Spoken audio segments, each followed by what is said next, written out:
everybody. Dr. Rossi, shrinksandSneakers.com.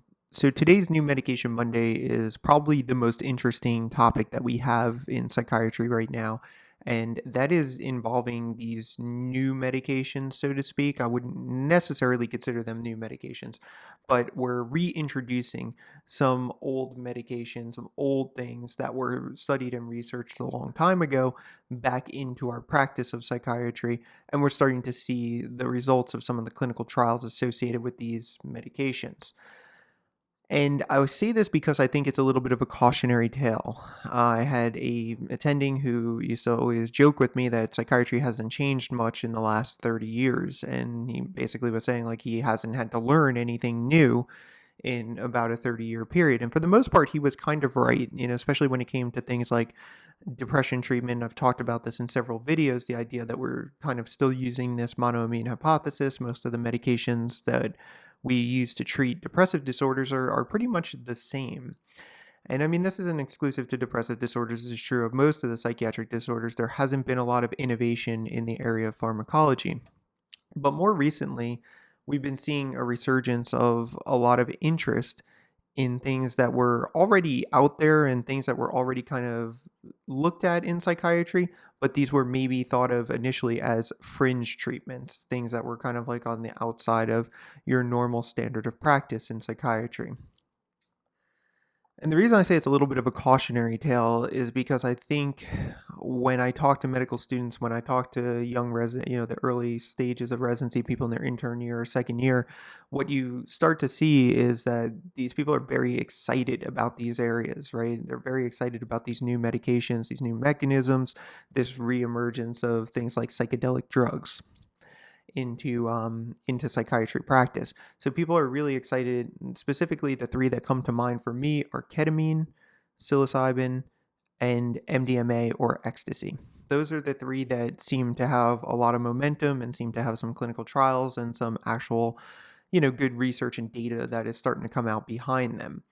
So this new Medication Monday is going to focus on one of those drugs that I haven't covered yet, and it will not be ketamine or hydroxynorketamine. It will be psilocybin. And I actually had the pleasure of going to this talk when it was first coming out from Johns Hopkins and getting a chance to hear the researchers present their data and discuss psilocybin. And I'll wrap it up at the end and tell you why, again, I still think this is a little bit of a cautionary tale and something we have to be mindful of. So let's start with the basics. So psilocybin, it's in the drug class. It's a hallucinogen or a hallucinogenic drug. There's currently over 56 trials registered with the FDA for this. And like I said, the most well-known is probably the research that's going on at Johns Hopkins. I also believe the entrepreneur and author of the 4-Hour Workweek, Tim Ferriss, is an investor in some of these trials and is very excited about the potential of psilocybin in mental health treatment. So what are the disorders that we're looking at with psilocybin? What are we trying to treat? So the disorders we're trying to treat at this point are things like treatment-resistant depression, major depressive disorder, anorexia, which is kind of interesting, headaches, alcohol use disorder, and cancer, not necessarily the underlying pathophysiology of the cancer itself, but more so the emotional burden that, terminal illness plays on patients. And as of right now, the research really kind of shows the best data for terminal cancer patients and the use of psilocybin to help them to cope with that situation. So what I really want to talk about is kind of three parts to the psilocybin discussion. First, I want to talk a little bit about what the pharmacology is, like why does this work, what does it do, and exactly how is all that carried out. Then I want to talk about a little bit about the perceptions and things that happen when somebody uses this particular medication and how we might even enhance that situation. So let's start with the pharmacology. So the effects of psilocybin mushrooms actually come from something called psilocin. So when psilocybin mushrooms are ingested, they're metabolized by the liver, and when they're metabolized by the liver, they're metabolized into this psilocin. Now, psilocin sounds like a complicated name and doesn't seem to make a lot of sense, but when I tell you what it is, you're probably going to recognize it, and you'll probably recognize it from other of these similar psychedelic drugs. So, psilocin is actually 4-hydroxy dimethyltryptamine, DMT.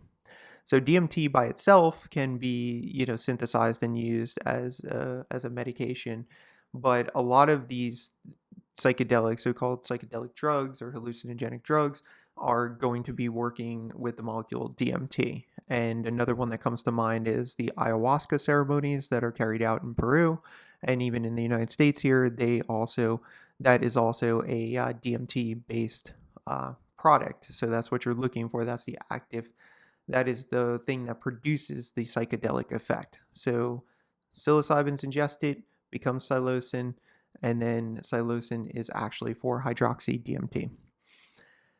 The nice thing about this is that it doesn't cause physical dependence that we're aware of at this point, and so it thus doesn't have the addictive potential of some of the other recreational drugs that we see. The effects tend to appear within 20 minutes and can last as long as 6 hours, and the experience itself is very, very subjective. So people who have this experience, it can go various different ways depending on the person, and we'll talk a little bit about how, one might enhance that and what they did at Hopkins to sort of enhance the environment and the circumstances that people were in when they were taking this medication. The one thing I'll say about the addictive potential, though, is that although we don't seem to say it has like a physical dependence on the body, you do find people who have these spiritual experiences and who use these psychedelic drugs to ultimately be seeking out more opportunities to use psychedelic drugs. Now, that might be for the mystical experience, that might be for many different reasons, but certainly people don't tend to use this one time and then just everything goes away. They never have to touch it again. They often seek out the experience again at a later date. So I'm not so sure we could say it doesn't have any addictive potential, because one could get addicted to that feeling, that sense of being connected to nature and the world. And I'm going to talk about what that emotional experience is like for people. With that said, I want to move on to the sensory changes that occur. So when someone takes this medication, what happens? Well, several things can potentially happen. This will not happen to everybody, and again, it will vary, subjectively by the person, and specifically by the emotional state that they're in when they use the drug, and also by the setting in which they're using the drug. So we'll talk about why emotional state and setting is very, very important. So one can have visual, tactile, and auditory hallucinations. They also can have changes in perception. So they can have changes in the perception of like colors. They can have changes in the perception of time and space. They can feel like things are moving slower than they normally would, faster than they normally would. And some people even have or experiences where they see complex shapes and geometry, and they generally will have increased clarity and acuity of sound. So sounds will be more clear, more open. So they're having all of these sensory changes, both visual and auditory changes that you're seeing. And one of the interesting ones that always comes up with these medications is what's called synesthesia. And an example of synesthesia would be one is hearing a sound and they perceive it as a color. So they hear something like a musical tone or something like that, and it's perceived as a color. So sensory changes are going to be common when someone uses psilocybin. A little bit about the emotional experience. And the first thing I want to say about the emotional experience is that set and setting matter. So your mindset going into this is going to make a difference in the outcome of the experience. Someone who goes in with lots of anxiety and is very anxious prior to this procedure is going to, ultimately maybe have an anxious experience when they take the medication, leading to possibly panic-like symptoms and other issues during the process. So you want to go in with a good, clear mindset, a calm and relaxed feeling as much as one possibly can when they're going in for this type of treatment.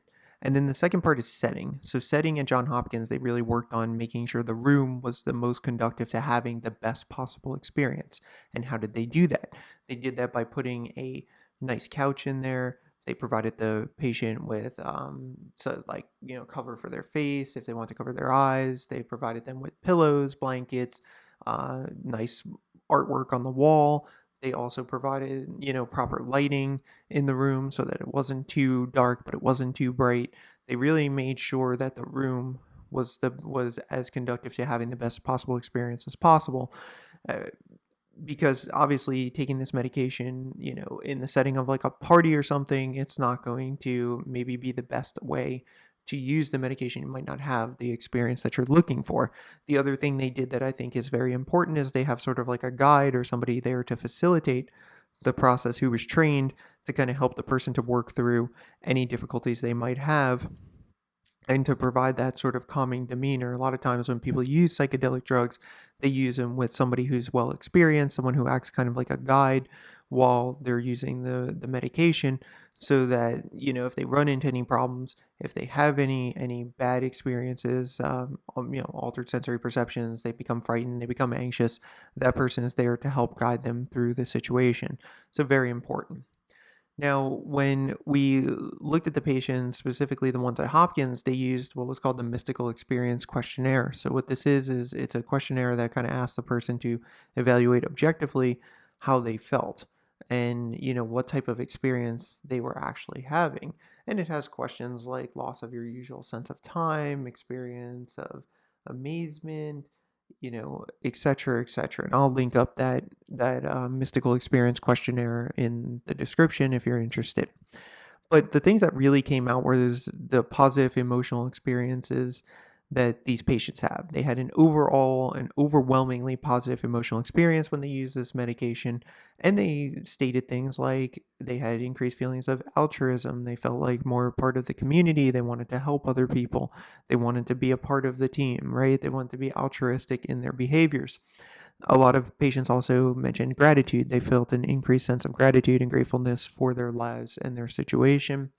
Some people experienced increased ability to forgive and had a sense of forgiveness when they were taking this medication, and others had feelings of closeness to other people, just feeling more connected not only with nature but also with other people. So their relationships were thus improved because they were feeling more close to their significant others and family. So this emotional experience, I think, is really a lot of what helps the situation, and this is a lot of what creates this positive effect and benefit on mood symptoms that a patient might experience when they use psilocybin. Now, the reason I said at the beginning I think it's a little bit of a cautionary tale is just to remind you that this does not appear to be a disease modifying medication, although it is a different approach to treating depressive disorders, let's say, for example. It's not necessarily getting to the underlying pathophysiology of the disease, at least as far as we know at this point. Now, this could be proven wrong with research in the future, but as of right now, I still see this as a symptom management type of medication. And the other things that are make it a little bit complicated is, well, how often should somebody come back for this medication? What does that timeline look like? Is there any other risks that we're not aware of at this point? Is there any addictive potential, etc.? So there's a lot of questions that still kind of remain, I think, before this is ready for mainstream. But if you follow the popular news, then you'll know that Oregon passed a law allowing for psilocybin to be used as a treatment for psychiatric disorders. So we'll see how that goes in Oregon in the near future, and we'll see how they set up that process and what that looks like. But for now, I think psilocybin is definitely interesting. I am excited and hopeful for the future of psychopharmacology. I think it is one important component of treatment, but not maybe it's still not the only component, and we still are missing some of those disease modifying drugs in psychiatric treatment in general. So looking forward to the future. If you guys like the videos, please subscribe to the channel. It helps us to continue making content, and I'll see you next Monday for the next installment.